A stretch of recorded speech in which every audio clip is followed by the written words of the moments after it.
So picture this. It's July 1187. One of the most important battles of the entire medieval age is about to go down. But you know what?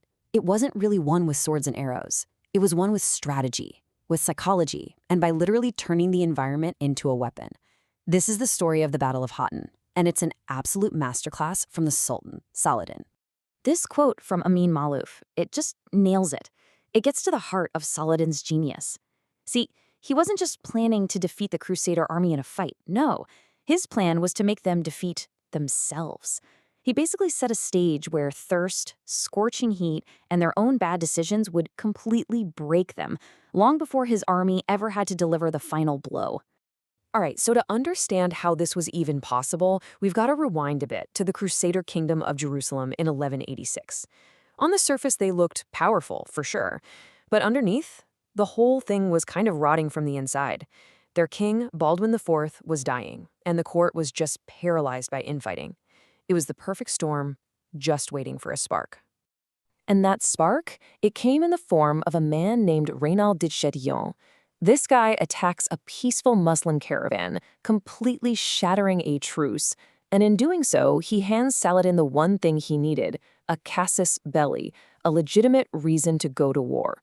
This wasn't just some random robbery, oh no. This was the excuse Saladin was waiting for to unite the Muslim world for a holy war, a jihad, and bring all these different armies together under his banner. Now here's the crucial part. The Crusaders couldn't even agree on what to do. Their leadership was a total mess, split right down the middle. On one side, you had the Hawks, guys like Gerard de Rightford, who were all aggression, just itching for a fight. They were constantly in the ear of the new king, Guy de Lusignan. And on the other side, you had the Doves, led by the much more experienced Count Raymond of Tripoli, who was telling everyone to be cautious. This deep division, well, it was going to be absolutely fatal for them. So Saladin sees this. He sees a huge, powerful enemy that's completely divided against itself. And with his own massive, unified army, he doesn't just march out for a straightforward battle. No way. He comes up with this brilliant trap. A whole plan designed to force the Crusaders to fight exactly where and when he wanted them to, on his terms and his terms only. Okay, so check this out. His plan was basically a masterclass in manipulation. Step 1. Get all his forces together in one place, a huge army. Step 2. Create the perfect bait. He lays siege to the city of Tiberias. Why? Because its ruler was Count Raymond's wife. He just knew they couldn't ignore that. Their code of honor would force them to march to her rescue. And then, step 3, the knockout blow, he positions his army to control every single well, every spring, every drop of water on the route. The trap was officially set.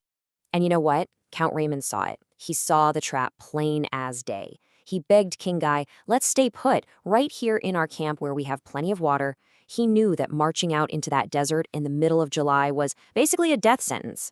But Gerard de Rightford, the Hawk, calls him a coward, accuses him of treason. The king caves to the pressure, and just like that, the entire Crusader army marches out of safety and straight into Saladin's crucible. So on July 3rd, 1187, this massive Crusader army starts its march. But the battle didn't kick off with a clang of swords, not at all. It started with a brutal, grueling fight against the very elements that Saladin had just turned into weapons.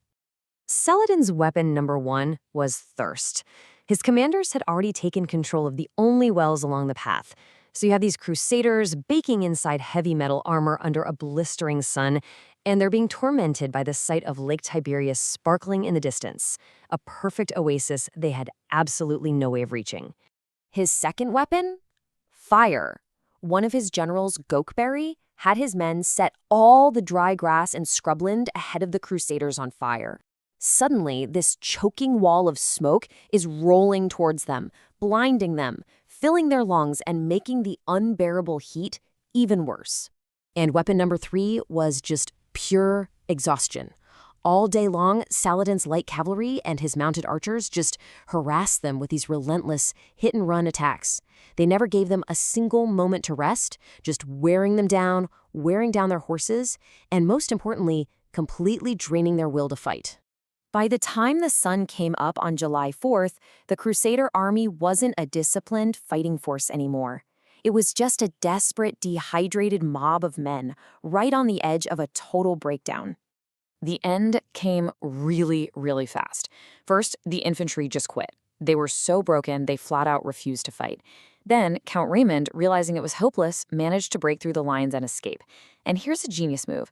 Saladin's forces kind of let him go. They opened a gap for him because they knew seeing a leader flee would just destroy the morale of everyone left behind. King Guy was forced into a desperate last stand on a hill, but it was over. They captured his tent, the king himself, and the army's most holy object. I mean, listen to this quote from the infantry. This is the exact moment the army just shatters. It's an unbelievable act of defiance. These are the foot soldiers, the very backbone of the army. And they just gave up. They chose trying to survive over loyalty to their king. And it left the knights totally alone and exposed. But the final devastating blow wasn't physical. It was psychological. Capturing the true cross, a relic they believed was a piece of the actual cross Jesus was crucified on, was an absolute catastrophe. For the Crusaders, this wasn't just losing a battle. This was a sign that God himself had abandoned them. Morale didn't just drop, it completely evaporated. The defeat was just total. The Crusader army was gone, wiped out. Their king, their nobles, all captured. And within just 3 months, Jerusalem itself fell. But Saladin's story and his legacy, well, they go way beyond this one incredible victory. It's kind of wild when you think about it. We're talking more than 800 years later, and Saladin is still a global figure. He's not just some name in a history book. There are modern biographies about him. He's featured in huge museum exhibits. He's even the main character in a children's cartoon. His name is still used by leaders and artists all over the world. That's some serious staying power. And that really brings us to the big question, doesn't it?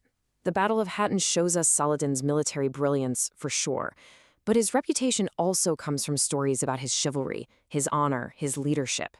So what is it about his story that still fascinates us so much? What's that magic combination of tactical genius and personal character that lets a leader from the 12th century still feel so relevant to us today?